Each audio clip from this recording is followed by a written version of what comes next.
Bonjour, Dr Sékou Kouressi Kondé, bienvenue. Oui, bonjour, avocat. Le plaisir de vous revoir et de vous recevoir dans ce studio. Oui, merci beaucoup, le plaisir est entièrement partagé. Bien. Oui. J'ai envie de dire, cela fait quand même quelques temps que on a eu l'impression que vous avez observé un silence médiatique. Est-ce qu'on peut savoir c'était quoi la raison, ou bien c'est l'agenda de voyage, de vos implications dans la recherche de solutions au conflit, etc., etc. Dans la sous-région. Dans la sous-région, oui. C'est vrai. Bien entendu. Vous me manquez, vous m'avez manqué. Ouais. C'est tout comme. Je loue, j'apprécie les efforts que vous fournissez. Merci. Absolument, avec beaucoup d'admiration et de considération. Merci même pour à tout. distance. Merci. Ceci dit, moi je suis dans la sous-région ouest-africaine du Sahel. Je suis le président de African Crisis Group maintenant. Ouais. Et nous travaillons sur les pays des trois frontières, le Mali, le Niger et le Burkina. Ouais. Donc sous l'encadrement du G5 Sahel. Et pour le moment, c'est ce que je fais, mais je suis avec beaucoup d'intérêt et finalement avec un peu d'inquiétude ce qui se passe, ce qui se déroule dans notre pays aujourd'hui. Finalement, mais avec un peu d'inquiétude. Oui, tout à fait. Oui, tout à fait, oui. Et pourquoi cela devient, la conduite de cette transition devient une source d'inquiétude pour vous? C'est moins la conduite de la transition que notre conception du dialogue. Bien. C'est-à-dire une transition, c'est autour du concept de dialogue, rien d'autre. Lorsqu'on n'est pas d'accord, lorsqu'on n'est pas tous d'accord, pas majoritairement, mais totalement, c'est-à-dire unanimement d'accord sur l'intérêt du dialogue, on ne s'en sort pas. C'est-à-dire il faudrait que la classe politique, la société civile, le gouvernement de la République, le gouvernement de la transition considèrent que le dialogue est l'élément clé pour asseoir les bases d'une gouvernance future. Ouais. Et pour le moment, j'ai malheureusement l'impression que cette volonté de dialogue n'est pas observée du côté de l'exécutif. Et il faut une volonté réelle. Ouais.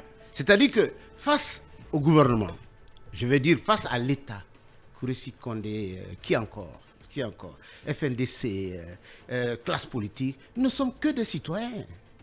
Donc la véritable responsabilité historique et politique revient au gouvernement et au chef de l'État. Ouais. Donc c'est de ça qu'il s'agit. Donc c'est la volonté, c'est-à-dire on peut aider par hasard, on peut détruire même par hasard, par accident, mais on ne pourra jamais construire par hasard. Il faut une véritable volonté derrière. Ouais. Cabinet. Est-ce qu'il faudra en ce moment, aujourd'hui, de votre point de vue, que le gouvernement se considère comme étant une partie à la crise? Est-ce que vous êtes de ceux qui pensent que justement c'est le fait de ne pas se percevoir ainsi que les choses se compliquent, puisqu'on devient à la fois arbitre et partie? Mais, cabinet, du point de vue de la sociologie politique, le gouvernement est absolument et légitimement parti en période de transition. Il est une des composantes de la transition. Mais son rôle est déterminant. Vous faites bien de le signaler. C'est le gouvernement qui est le conducteur de la politique de dialogue. Et ce n'est pas la concertation, ce n'est pas les imams. Nous sommes tous de bonne volonté. Ouais. Chacun de nous est absolument à la disposition de l'État, du gouvernement, pour arriver à ce dialogue. Un dialogue sain et consensuel. C'est pourquoi, encore une fois, je dis que les Guinéens ont déjà résolu un certain nombre d'éléments par rapport à ce dialogue. Le dialogue, pendant la transition, est caractérisé par trois choses. Ouais. La première chose, c'est la durée de la transition. Dans le cas guinéen, ça c'est réglé. On a dit 24 mois, le président de la République a solennellement dit 24 mois, et la communauté internationale 24 mois, la classe politique, la société civile 24 mois. Ça c'est vidé, ça c'est réglé. Bien. La mise en place des institutions de la transition, c'est réglé. Ouais. Le gouvernement de la transition, le Conseil national de la transition et les organes affiliés, c'est réglé. Ouais. Alors, où est le problème? Donc, le problème n'est que, finalement, politique et humanitaire. C'est des questions de traitement de l'adversité, de traitement de la différence, de traitement de la démarcation. Et c'est cette partie qu'il va falloir régler rapidement et paisiblement. Et moi, je ne désespère pas. Je commence, comme je le dis toujours, par faire des propositions. Mettons rapidement en place un comité ad hoc, civilo-militaire, demain matin. Bien. Pour dire, voilà ce que nous avons comme acquis et voilà ce qui reste à faire. Ce qui reste à faire, la situation politique des détenus politiques, la situation de ceux qui sont en exil et quoi d'autre. Il n'y en a pas beaucoup. Donc un comité, Docteur, vous en appelez à la mise en place d'un comité ad civilo-militaire. Civilo-militaire, un comité ad hoc. Donc dont la tâche serait quoi? Mais justement, la tâche principale est d'accepter de se rencontrer. Parce que la réalité qui est derrière le rideau, c'est la réalité militaire. C'est ça la véritable force d'orientation. C'est-à-dire que le pouvoir est militaire. C'est une transition militaire. C'est-à-dire qu'il ne faut pas vider l'essence de ce dont il est essence. C'est eux qui nous ont conduits à la situation dans laquelle nous sommes aujourd'hui. Et nous avons approuvé et même décidé d'accompagner. Voyez-vous? Donc, il faut un comité ad hoc, civilo-militaire, naturellement piloté par l'État, par le gouvernement, mais que les acteurs politiques et de la société civile et les acteurs militaires, chapeautés par l'exécutif, se retrouvent pour dire, premièrement, la durée est inamovible. Premièrement. Deuxièmement, les institutions sont en place, ils fonctionnent. Maintenant, troisièmement, quelles sont vos revendications? Quelles sont les garanties que vous demandez? C'est la question qu'on doit poser à la classe politique. Et incidemment, la classe politique dira, voilà les garanties que nous demandons et voilà les garanties que nous vous donnons. Oui, mais on vous dira aussi que cette problématique, elle est connue, elle est posée. Oui, mais elle est posée dans quel cadre? C'est le cadre qui manque. Bien. Vous voyez? C'est-à-dire qu'officiellement, les militaires, le CNRD ne doit pas rester derrière les rideaux. Non, pas du tout. Il faut un cadre qui regroupe absolument les acteurs sociopolitiques et le CNRD. Nous l'avons essayé en 2010 avec David Gomez. J'ai dit à Jean-Marie Doré, Jean, pour nous sortir de ça, parlons avec les militaires. Laissons les intermédiaires. Il a dit, Kourissi, fais une note. On va y aller. C'est comme ça qu'on s'est rencontrés. C'est le format que les forces vives de Guinée demandent. Un dialogue direct entre elles, ces entités sociopolitiques, et le CNRD, le gouvernement de transition en présence du G5 Guinée. Mais tant mieux, tant mieux. Mais fondamentalement... Mais pour y arriver, il y a des questions préjudicielles qu'il faut vider. Ce sont des volontés de paix qui font la paix. Ouais. C'est-à-dire qu'on ne va pas vouloir rencontrer les uns et les autres si on n'est pas préparé, si on n'est pas disposé à faire la paix. C'est cette volonté qui doit venir des deux côtés. Quel est l'essentiel? C'est la Guinée. De toutes les façons, aujourd'hui, dans ce monde global, la violence est sémée un peu partout en Afrique. Et nous sommes épargnés de cela. Il faut sauvegarder ça. Nous nous faisons violence entre nous. Nous nous violentons entre nous. Les Guinéens doivent accepter de s'accepter, de s'aimer. Parce qu'il n'y a pas l'océan entre nous.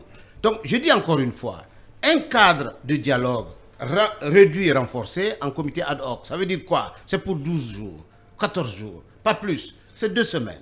Et ces personnalités désignées, militaires, civiles et gouvernementales, vont se rencontrer autour de garanties seulement.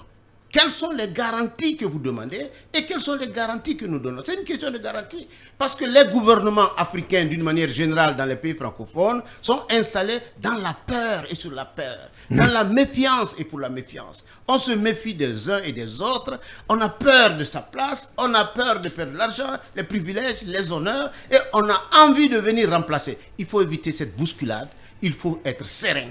Il faut arrêter tout ce qui rime avec la violence. Il faut se parler. C'est ce qu'on appelle le dialogue. Et la clé est dans les mains de l'État. Bien. Daraï Dirassi. Oui, à l'entame, vous l'aviez dit que par rapport au blocus qui existe autour de l'instauration d'un cadre de dialogue sincère et franc, que justement vous voyez le problème du côté de l'exécutif. J'aimerais savoir quels sont les éléments constitutifs sur lesquels vous vous basez pour tenir cette assertion, vu que le gouvernement a quand même accédé à quelques préalables, à quelques revendications des forces vives de Guinée.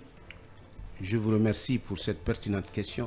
Vous avez tous les droits, nous avons tous les devoirs. Le devoir même de poser des questions.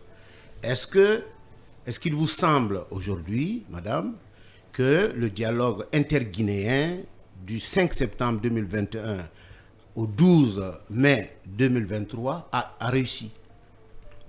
Ben non. Alors, c'est ça la réponse.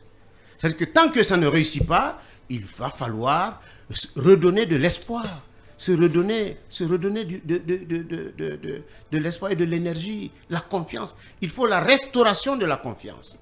Il faudrait que le gouvernement de la transition sache que la classe politique, la société civile n'a aucun intérêt à les bousculer dans le dos. Partez, nous, on va s'installer. Ce n'est pas de ça qu'il s'agit. Alors, pas du tout. Ce dont il est question, c'est qu'on se retrouve sereinement, sincèrement, pour se dire la vérité. Si vous demandez à un Guinéen à côté pour parler d'un autre Guinéen, généralement, il parlera mal. Il faut cette conscience nationale. Pour qu'on accepte notre pays, pour accepter notre pays, il faut s'accepter. Ouais. Si moi je fais du mal à mon collègue, à mon ami, à mon frère, mais écoutez, j'ai fait du mal à moi-même. Quoi qu'il en soit, Ouais. nous n'avons pas choisi Approchez-vous du d'être micro, s'il vous plaît, Guinéens. docteur. Nous sommes des Guinéens. Ouais. Voyez-vous, il faut aller au dialogue. Ça ne se cache pas, ça ne se modifie pas, Ouais. ça ne se dessine pas. La volonté du dialogue est une volonté. Donc si on de vous paix. entend bien, c'est que le PM, le cadre de dialogue tel qu'il est, il est mis en place par décret du président de la transition, qui ne fonctionne pas, encore une fois, il faut le rappeler, si on vous entend bien, ça veut dire que ce cadre, il faut le mettre de côté, et ça veut dire aussi que le Premier ministre n'est pas forcément la personne la mieux indiquée pour conduire ces négociations, ou c'est pour parler. Moi, je suis de ceux qui pensent que le problème, ce ne sont pas les hommes, c'est le cadre, c'est le système. C'est toute une question de réputation. Lorsqu'on suit ceux qui travaillent avec le Premier ministre, ceux qui échangent avec le Premier ministre, mais c'est réconfortant, c'est même encourageant. Mais la bonne foi et la bonne volonté, c'est dans l'église et à la mosquée. Ça ne suffit pas. Il faut être dans un cadre, véritable cadre de dialogue. On ne fait que ça dans la sous-région. Ouais. Ceux qui ont les armes, ceux qui se tuent, ceux qui sont dans la violence, construisent le dialogue, acceptent. Parce qu'en fin de compte et par finalité, ils sont obligés moralement et historiquement d'en venir à ça. Nous qui n'avons pas ces réalités-là, qui ne vivons pas ces réalités-là, nous nous installons dans une sorte de méfiance et de distance et de blessures quotidiennes et répétées. Il faut sortir de ça. Bien. Oui, Basseko. Je commence mon intervention par ceci. Je préfère un mauvais dialogue où on a la possibilité de créer la confiance entre les partis qu'une manifestation donc, politique interdite, violente et réprimée qui se solde par des cas de mort. En tout cas, la dernière en est une parfaite illustration. Partant de ça, qu'est-ce qu'il faut aujourd'hui pour recréer la confiance entre les acteurs? Parce que je rappelle que les dernières consultations entre les forces vives et les premiers ministres se sont révélées improductives. Qu'est-ce qu'il faut aujourd'hui pour ramener tout le monde au dialogue, pour que les questions essentielles soient discutées au sein de ce cadre? Parce que ce qu'on va faire, parce que la radio c'est l'heure, voilà, on met talon du côté de la régie, on va marquer la pause. À notre retour, Dr Sékou Kouré Sikonde donc répondra à votre question pour rester donc dans le cadre de ce processus de dialogue. Allez, on revient dans quelques minutes, le temps d'une pause pour nos conseils achats et pour un nouveau point info avec la rédaction. On revient dans quelques minutes.